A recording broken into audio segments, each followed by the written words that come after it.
अब हमारा दूसरा विश्लेषण होगा हमारे देश की 69 करोड़ महिलाओं के लिए। इसलिए यह विश्लेषण हमारे देश की महिलाओं को समर्पित है और आज का यह विश्लेषण अगले कुछ मिनट किसी भी महिला को आज तक से हिलना नहीं चाहिए। यह विश्लेषण आपके लिए है, क्योंकि यह विश्लेषण प्रज्वल रेवन्ना के बारे में है। नाम ध्यान से सुन लीजिए, प्रज्वल रेवन्ना, जो कर्नाटक से जेडीएस का सांसद है और इस बार भी उसने लोकसभा का चुनाव लड़ा है और अगर उसे अच्छे वोट मिल गए तो हो सकता है दोबारा से सांसद बन जाए।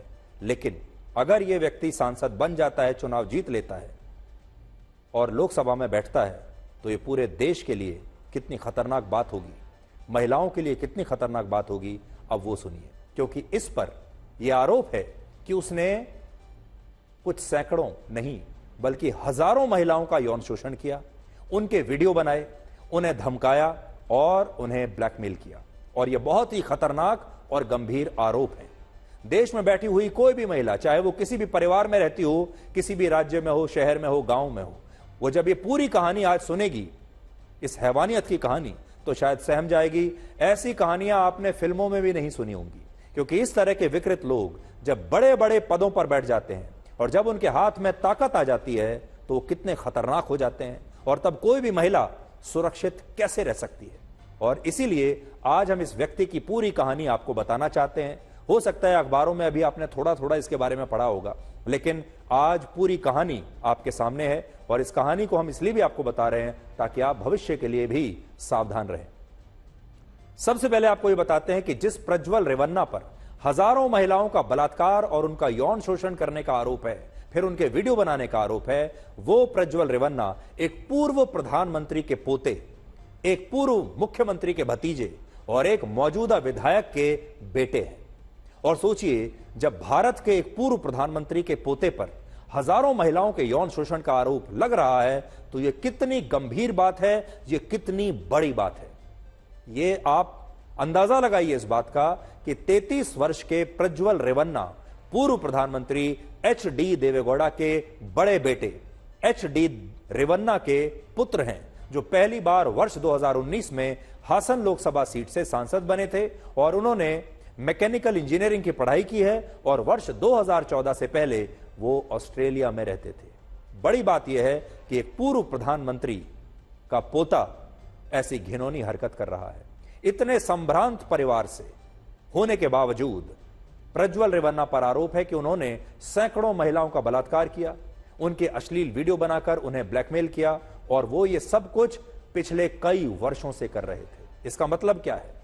अगर आप किसी बहुत बड़े खानदान में पैदा हुए हैं, अगर आपने विदेशों में पढ़ाई की है, तो भी जरूरी नहीं कि आपके संस्कार अच्छे होंगे, तो भी जरूरी नहीं कि आप कोई हैवानियत नहीं करेंगे। 26 अप्रैल को वोटिंग से ठीक पहले कुछ ऐसा हुआ जिसने कर्नाटक ही नहीं पूरे देश को हिलाकर रख दिया। 26 अप्रैल को हासन लोकसभा क्षेत्र में वोटिंग होनी थी, यानी 26 अप्रैल को वहां चुनाव था और जहां से जेडीएस ने इस बार भी प्रज्वल रेवन्ना को अपना उम्मीदवार बनाया था। क्योंकि ये देखिए, ये जो जेडीएस जैसी पार्टियां हैं, ये पारिवारिक पार्टियां हैं। इनमें जो सारे नेता होते हैं, जो टिकटें बंटती हैं, वो सब परिवार के सदस्य ही आपस में बांट लेते हैं। इस सीट पर वोटिंग से 2 दिन पहले 24 अप्रैल को उस इलाके में बस, ऑटो रिक्शा और स्टेशन पर लोगों को सैकड़ों पेन ड्राइव्स रखे हुए मिले, जिनमें प्रज्वल रेवन्ना के 1000 से ज्यादा अश्लील वीडियो लोड किए हुए थे।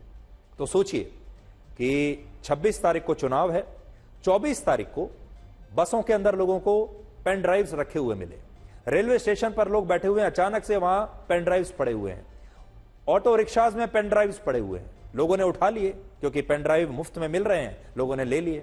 जब पेन ड्राइव में देखा कि क्या है तो पता चला कि वो सारे इस व्यक्ति के और उन महिलाओं के वीडियोस थे। और ऐसा दावा है कि जिन लोगों ने ये पेन ड्राइव बसों से और स्टेशनों पर रखे थे, उन्हीं लोगों ने अलग अलग माध्यमों से ये पेन ड्राइव पुलिस तक भी पहुंचा दिए। और जब इन पेन ड्राइव्स को चेक किया गया तो पता चला कि इनमें कई वीडियो ऐसे थे जिनमें प्रज्वल रेवन्ना महिलाओं का बलात्कार कर रहे थे और ये महिलाएं इस दौरान रो रही थी, रोते हुए खुद को छोड़ने की गुहार लगा रही थी और कह रही थी कि भगवान के लिए हमें छोड़ दीजिए। ऐसा सब इस वीडियो में बताया जा रहा है कि इनमें था। आरोप है कि इनमें से ज्यादातर अश्लील वीडियो प्रज्वल रेवन्ना ने खुद अपने मोबाइल फोन या कमरे में लगे किसी हिडन कैमरे से रिकॉर्ड किए थे, जबकि कुछ वीडियोस पीड़ित महिलाओं ने ही चोरी छिपे खुद से रिकॉर्ड किए थे। और 24 अप्रैल को सैकड़ों पेन ड्राइव्स एक साथ, इन पेन ड्राइव्स के जरिए ये सारे अश्लील वीडियोस देश के सामने आ गए और प्रज्वल रेवन्ना को लेकर इतना बड़ा खुलासा हो गया। सबसे बड़ी बात यह है कि जब प्रज्वल रेवन्ना का असली चेहरा लोगों ने देख लिया, तब पीड़ित महिलाओं ने भी एक के बाद एक सामने आना शुरू कर दिया और यह आरोप लगाया कि उनके बलात्कार और यौन शोषण में सिर्फ प्रज्वल रेवन्ना ही नहीं, बल्कि उनके 66 वर्षीय पिता एच.डी. रेवन्ना भी शामिल हैं। यानी पूर्व प्रधानमंत्री एच.डी. देवेगौड़ा का बेटा और बेटे का बेटा दोनों ही ये काम कर रहे थे और दोनों ही महिलाओं का शोषण कर रहे थे। तो सोचिए, एक पूर्व प्रधानमंत्री के घर में, उसके खानदान में क्या चल रहा था। एच.डी. रेवन्ना के घर में काम करने वाली एक मेड ने पुलिस को यह शिकायत दी है कि जब एच.डी. रेवन्ना की पत्नी भवानी रेवन्ना घर पर नहीं होती थी, तब एच.डी. रेवन्ना उन्हें अपने कमरे में बुलाकर उनका यौन शोषण करते थे। और जब उनके बेटे प्रज्वल रेवन्ना घर पर आते थे, तब भी घर पर काम करने वाली सारी महिलाएं डरी सहमी रहती थीं। और प्रज्वल रेवन्ना पर आरोप है कि उन्होंने भी अपने आसपास की किसी भी महिला को छोड़ा नहीं। तो सोचिए, बाप और बेटा, 66 साल का बाप और 35 साल का बेटा, इन दोनों पर एक ही आरोप है और इन दोनों ने अपने घर में क्या हाल करके रखा था वो अब पता चल रहा है। और उन्होंने घर पर काम करने वाली महिलाओं को, उन महिलाओं की बेटियों को, पार्टी में महिला नेताओं को, पार्टी में काम करने वाली महिला कार्यकर्ताओं को और पुलिस और दूसरे सरकारी विभागों में काम करने वाली महिला अधिकारियों का बलात्कार किया और उनके अश्लील वीडियो बनाकर उन्हें फिर लगातार ब्लैकमेल करते रहे। तो सोचिए, यहां तक कि पुलिस में काम करने वाली महिलाओं को भी अपना शिकार बना लिया। सरकारी पदों पर सरकारी अफसर जो महिलाएं हैं उनका बलात्कार कर रहे थे। मेड से लेकर सरकारी अधिकारियों तक सबको इन्होंने अपना शिकार बनाया। और आरोप है कि इस व्यक्ति के पास उसके संसदीय क्षेत्र की जो महिलाएं मदद मांगने के लिए भी आती थी, किसी काम के लिए आती थी, ये उन्हें भी नहीं छोड़ता था। और इसने अलग अलग महिलाओं के यौन शोषण के कुल 2976 अश्लील वीडियो बनाए थे। आप सोचकर हैरान हो जाएंगे, 2976 वीडियोस। और जो वोटिंग से पहले 24 अप्रैल को किसी ने लीक कर दिए। और ये वीडियो लीक कैसे हुए, अब आपको उसकी कहानी भी बताते हैं। आपको लगेगा जैसे आप कोई बहुत बड़ी क्राइम की कोई फिल्म देख रहे हैं। ये सारे वीडियोस प्रज्वल रेवन्ना के एक पूर्व ड्राइवर कार्तिक ने लीक किए हैं। और आरोप है कि प्रज्वल रेवन्ना ने अपने ड्राइवर कार्तिक की जमीन पर कब्जा कर लिया था, जिसकी वजह से वो प्रज्वल रेवन्ना को सजा दिलाना चाहता था, क्योंकि वो प्रज्वल रेवन्ना से नाराज था। और इसके लिए इस ड्राइवर ने प्रज्वल रेवन्ना के वीडियो एक पेन ड्राइव में चोरी छिपे इकट्ठा करने शुरू कर दिए। और जब उसे प्रज्वल रेवन्ना के 2976 अश्लील वीडियो मिल गए, उसने इन वीडियोस को एक पेन ड्राइव में ट्रांसफर करके बीजेपी नेता देवराजे गौड़ा को सौंप दिया। बीजेपी नेता पर इस ड्राइवर ने इसलिए भरोसा किया क्योंकि उनका प्रज्वल रेवन्ना से राजनीतिक संघर्ष चल रहा था। यानी ये जो बीजेपी नेता है, ये प्रज्वल रेवन्ना का पॉलिटिकल राइवल था और पिछले साल वो प्रज्वल रेवन्ना के पिता से विधानसभा चुनाव में हार गए थे। और इसीलिए इस ड्राइवर ने सोचा कि अगर वो ये सारे वीडियो इस बीजेपी नेता देवराजे गौड़ा को सौंप देगा तो उसे शायद इंसाफ मिल जाएगा। और इस तरह से ये वीडियो लीक हुए।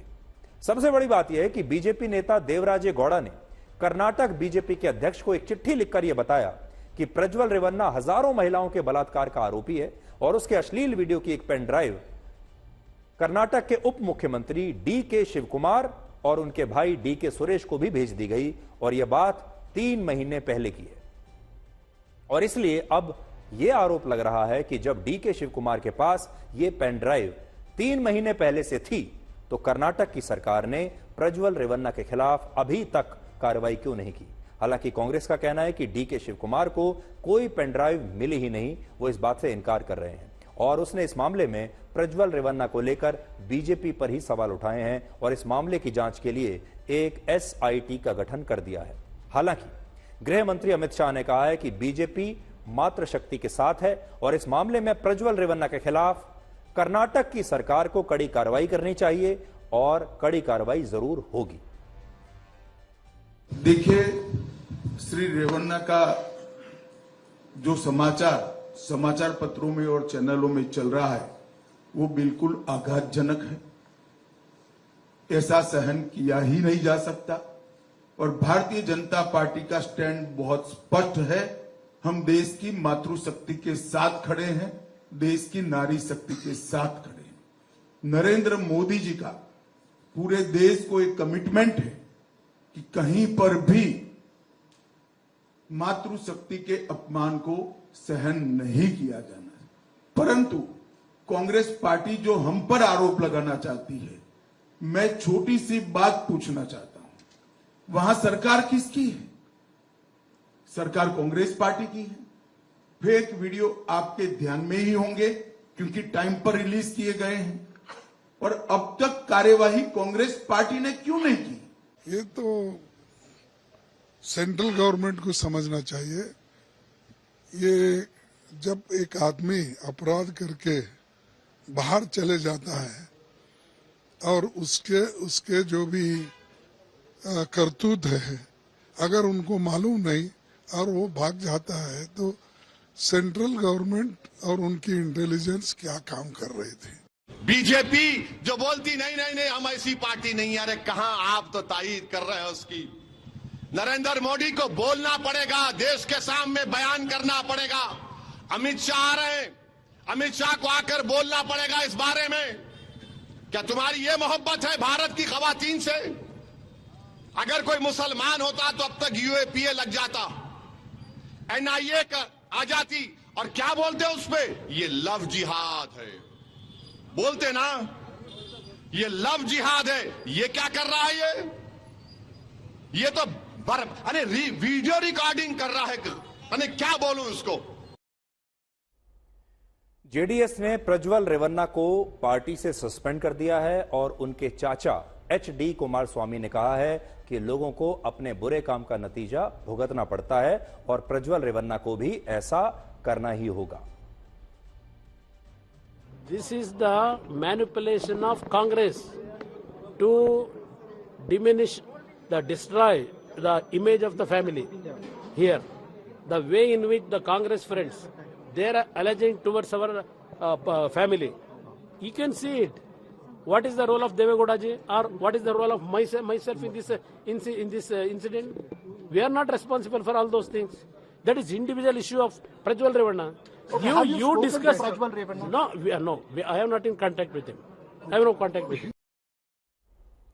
देखिए, एचडी कुमारस्वामी कर्नाटक के मुख्यमंत्री रह चुके हैं। एचडी कुमारस्वामी के पिता एचडी देवेगौड़ा भारत के प्रधानमंत्री रह चुके हैं और जिस व्यक्ति की बात हो रही है प्रज्वल रेवन्ना, वो एचडी कुमारस्वामी का सगा भतीजा है। और कुमारस्वामी क्या कह रहे हैं कि जो कुछ हमारे भतीजे ने किया है उसमें एचडी देवेगौड़ा की क्या गलती है, हमारी भी क्या गलती है। आज एक बड़ा सवाल यह बनता है कि उस घर में बाप और बेटे दोनों ये काम कर रहे थे।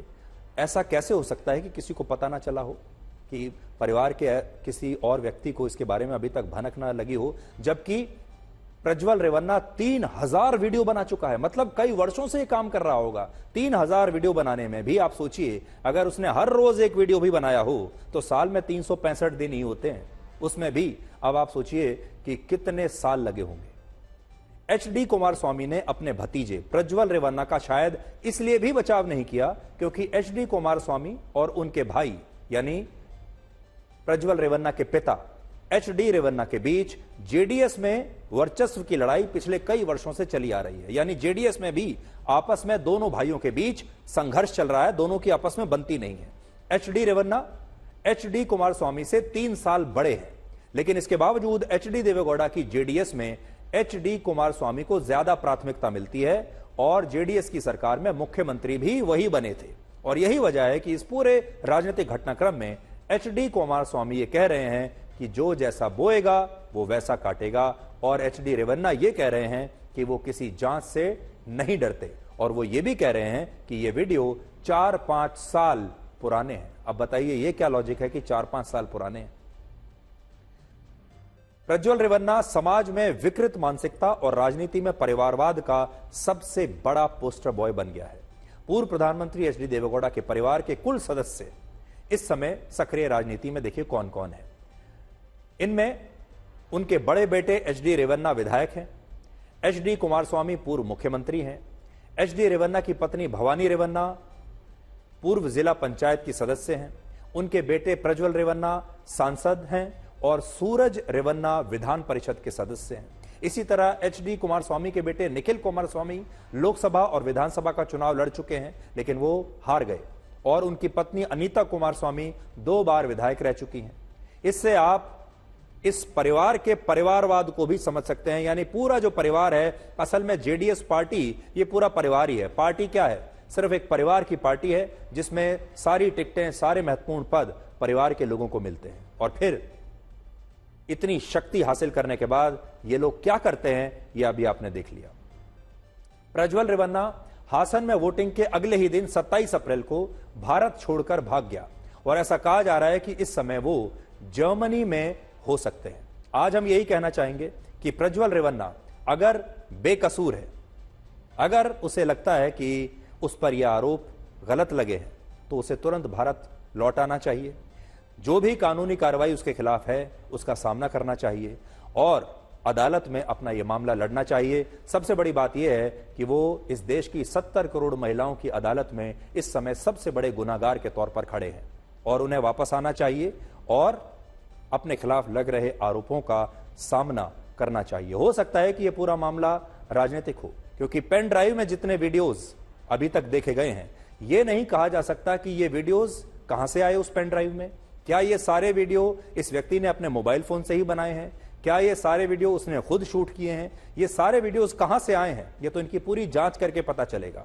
लेकिन एक बहुत बड़ी बात है कि हमारे देश में एक पूर्व प्रधानमंत्री के घर में ये सब हो रहा है, उसके परिवार में ये सब कुछ हो रहा है और हमारे देश के जो नेता हैं इस पर राजनीति कर रहे हैं।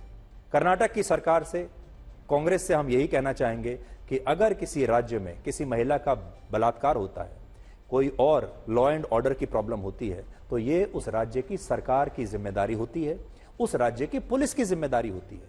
अगर कर्नाटक में 3000 महिलाओं का शोषण हुआ है, उनका बलात्कार हुआ है, उन्हें ब्लैकमेल किया गया है, तो ये कर्नाटक पुलिस की जिम्मेदारी है, ये कर्नाटक की सरकार की जिम्मेदारी है। और अगर ये पूरी जानकारी होने के बाद भी कर्नाटक की सरकार इंतजार करती रही और उन्होंने ये सोचा कि वोटिंग से 2 दिन पहले इसे लीक करा दिया जाए ताकि चुनावों में इसका फायदा उठाया जा सके, तो फिर हमें उन 3000 महिलाओं पर तरस आता है, राज्य की उन तमाम महिलाओं पर तरस आता है जिनका एक तरीके से सौदा कर दिया गया और उस सौदे के तहत राजनीतिक फायदा उठाने की कोशिश की गई, वोट पाने की कोशिश की गई। अब सोचिए, हमारे जो देश की महिलाएं हैं वो आखिर किस पर विश्वास करेंगी? इस तरह के लोग जब बड़े बड़े पदों पर बैठते हैं, संवैधानिक पदों पर बैठते हैं, और मैं तो ये नहीं कह रहा हूं कि सरकारी पदों पर ही, प्राइवेट सेक्टर में भी अगर ये किसी बड़े पद पर बैठते हैं, किसी महिला से नौकरी के सिलसिले में मिलते हैं, किसी महिला का इंटरव्यू करते हैं, किसी महिला को कहीं मिलने के लिए बुलाते हैं, इन लोगों के घरों में अगर कोई महिला काम करने के लिए जाती है, जहां पर ये जाते हैं, जिन दफ्तरों में अगर इनकी जो कोलीग्स हैं वो अगर महिलाएं हैं, तो ये उनके बारे में क्या सोचते होंगे, किस नजर से उन्हें देखते होंगे, आप इसका अंदाजा लगा सकते हैं। अगर ऐसा व्यक्ति लोकसभा में बैठा है इतने वर्षों से, तो सोचिए लोकसभा में जो महिलाएं हैं ये उन्हें भी किस नजर से देखता होगा। इसके आसपास जितनी महिलाएं इसे अपना सांसद मानकर, अपना प्रतिनिधि मानकर जो इससे मिलने के लिए जाती होंगी, उन्हें किस नजर से देखता होगा और कैसे उनका शोषण करता होगा, ये सोचकर ही आप सहम जाएंगे। देश की महिलाओं से आज हम यही कहना चाहेंगे कि हो सकता है उनके आसपास भी शक्तिशाली पदों पर कुछ लोग बैठे हुए ऐसे ही हों और उन्हें इस बात की जानकारी हो।